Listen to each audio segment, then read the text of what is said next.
Sir ನಮಸ್ತೆ. ಏನು ಇದು ನಾನು MLA ಇದ್ದಾಗ ಫಲಾನುಭವಿಗಳನ್ನ ಆಯ್ಕೆ ಮಾಡಿದ್ವಿ. ಸರಿ ಸರ್, ಹೌದು ಸರ್. 2022 ಸರ್. 2022ರಲ್ಲಿ ಆಯ್ಕೆ ಮಾಡಿರೋದು. ಮಿಷನ್ ಬಂದು ಎಷ್ಟು ದಿನ ಆಯ್ತು?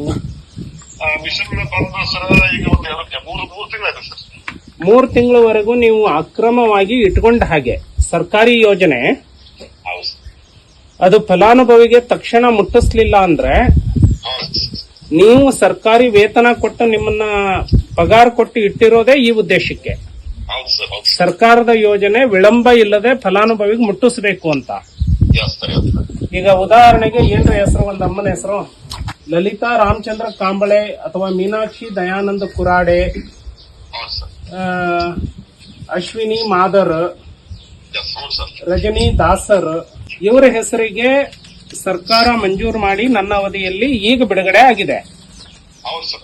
ಬಿಡುಗಡೆ ಆಗಿದ್ದು ನೀವು 1 ತಿಂಗಳು ಆ ಫಲಾನುಭವಿಗೆ ಮುಟ್ಟಿಸಲಾರದೆ ಅಕ್ರಮವಾಗಿ ನೀವು ಇಟ್ಕೊಂಡ್ರಿ ಅಂದ್ರೆ ನಿಮ್ಮದು ತಪ್ಪಲ್ವಾ?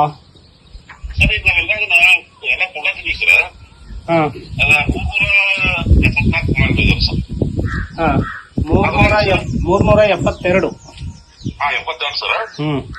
ಈಗ ನಾನು ಲೋಕಾಯುಕ್ತಕ್ಕೆ ಕಂಪ್ಲೇಂಟ್ ರಿಜಿಸ್ಟರ್ ಮಾಡ್ತೀನಿ.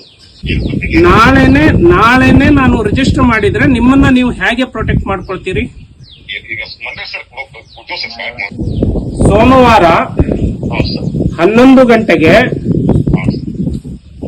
ಅರ್ಹ ಫಲಾನುಭವಿಗಳಿಗೆ, ಈಗಾಗಲೇ ಆಯ್ಕೆ ಆಗಿರೋ ಫಲಾನುಭವಿಗಳಿಗೆ Yes, sir, yes, sir. ಕೊಡ್ಲಿಲ್ಲ ಅಂದ್ರೆ Yeah, ಹೌದು ಸರ್. 12:30 ಗಂಟೆಗೆ ಲೋಕಾಯುಕ್ತಕ್ಕೆ ಕೇಸ್ ರಿಜಿಸ್ಟರ್ ಮಾಡಿ ನಿನ್ನ ಮೇಲಿನ ಅಧಿಕಾರಿಯಿಂದ ಕೊಡಿಸೋ ತಾಕತ್ತಿದೆ ನಮಗೆ ಕಾನೂನು ಪ್ರಕಾರ. ಗೊತ್ತಾಯ್ತು?